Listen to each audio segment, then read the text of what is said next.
দীর্ঘ সময় রোজা রাখার কারণে প্রভাব পড়ে ত্বকে। গরমের এ সময় রোজার কারণে দীর্ঘ পানি বিরতিতে শরীরে দেখা দেয় পানি শূন্যতার অভাব।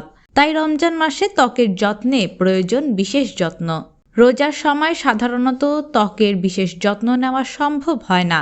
তারপরও আবার প্রায় 14 ঘন্টা পানি সহ যে কোনো খাবার গ্রহণ থেকে বিরত থাকতে হয়। এই দীর্ঘ সময় পানি সহ যে কোনো খাবার গ্রহণের বিরতি থাকার কারণে ত্বক হয়ে ওঠে আরও নিষ্প্রাণ। এ কারণে রোজার এ সময়টায় সঠিকভাবে ত্বকের যত্ন কিভাবে নেবেন তা অনেকেই বুঝতে পারেন না।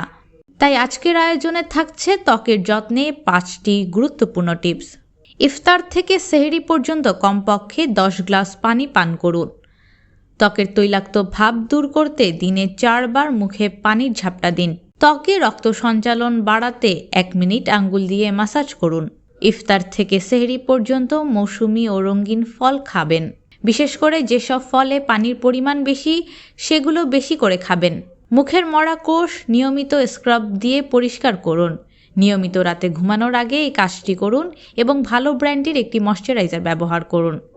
এতে আপনার ত্বক হয়ে উঠবে প্রাণবন্ত এবং আরও জৌলুস।